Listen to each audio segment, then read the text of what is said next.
안녕하세요. 오늘 파이오니어 99.9%가 아마 모르고 있을 파이 네트워크의 진짜 잠재력, 그 핵심 전략을 한번 제대로 파헤쳐 보겠습니다. 혹시 2019년에 파이 네트워크 처음 나왔을 때 기억하세요? 매일 그냥 버튼만 누르니까 주변에서 다들 한마디씩 했죠. 야, 그거 시간 낭비 아니야? 쓸모없어. 아마 대부분의 시선이 딱 이랬을 겁니다. 네, 바로 이 질문.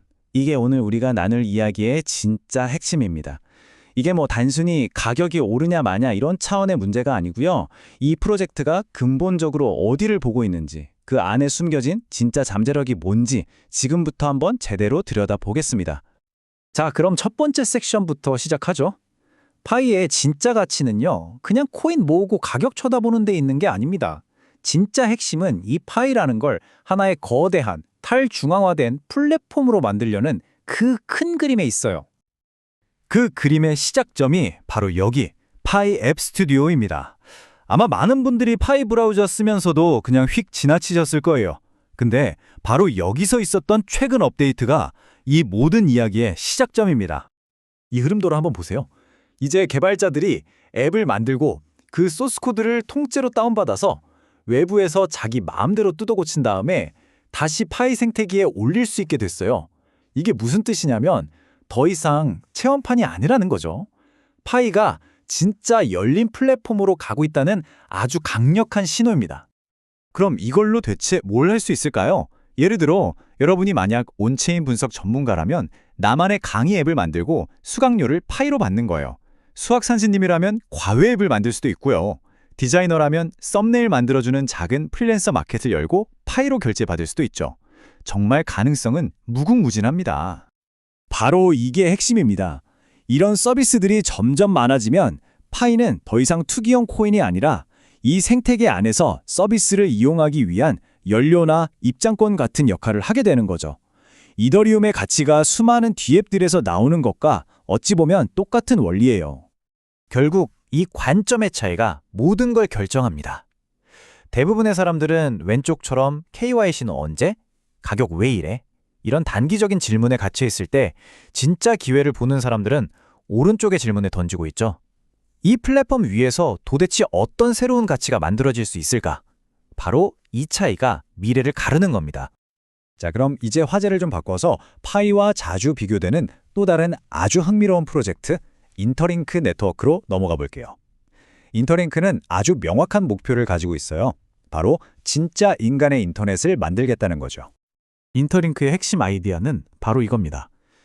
AI가 판치는 이 시대에 온라인 세상에 나라는 존재가 진짜 사람이라는 걸 내 개인정보는 안전하게 지키면서 증명하는 기술, 이게 앞으로 얼마나 중요해질지 한번 상상해보면 정말 소름 돋죠.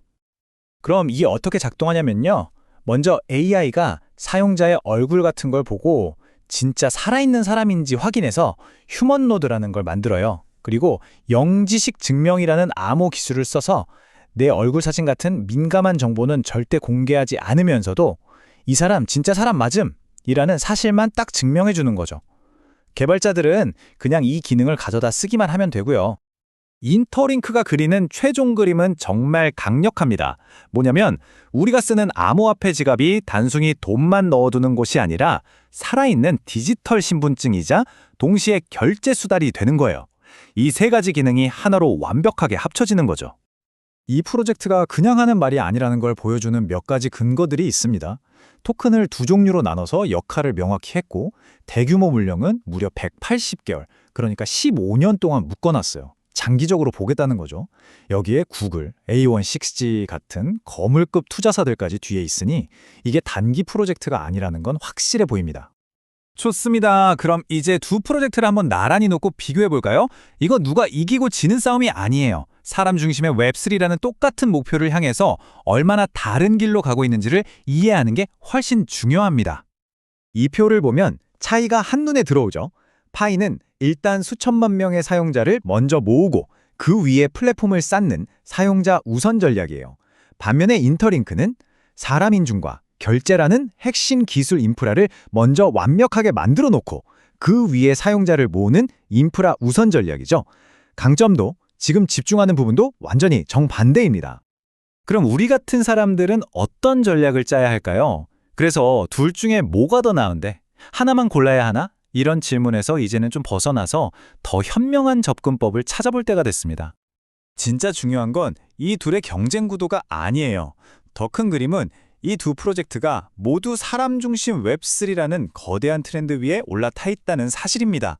앞으로 AI 시대가 깊어질수록 진짜 인간임을 증명하는 기술의 가치는 말할 것도 없이 계속 올라가겠죠. 그러니까 우리의 생각도 이제 왼쪽에서 오른쪽으로 옮겨가야 합니다. 둘 중 하나를 고르는 제로섬 게임이 아니라 이 거대한 흐름에 양쪽 모두 발을 담아서 리스크는 줄이고 기회는 극대화하는 전략이 훨씬 현명하다는 거죠. 그래서 가장 합리적인 방법은 이겁니다. 파이는 하던 대로 꾸준히 채굴하면서 생태계가 어떻게 커가는지 지켜보고요. 동시에 인터링크 휴먼 노드를 직접 만들어서 이 기술이 어떤 건지 체험해보는 겁니다. 한마디로 양쪽 모두에 참여해서 이 거대한 트렌드라는 파도 전체에 올라타는 거죠. 물론 이건 투자 조언이 아니고 모든 결정은 여러분이 직접 하셔야 한다는 점 꼭 기억해 주세요. 오늘 이야기는 이 질문을 던지면서 마무리할까 합니다. 앞으로 다가올 디지털 세상에서 진짜 인간이라는 존재의 가치는 과연 어디에서 또 어떻게 증명될까요? 파이와 인터링크는 그 질문에 대한 각자 나름의 답을 내놓고 있습니다. 여러분의 생각은 어떠신가요?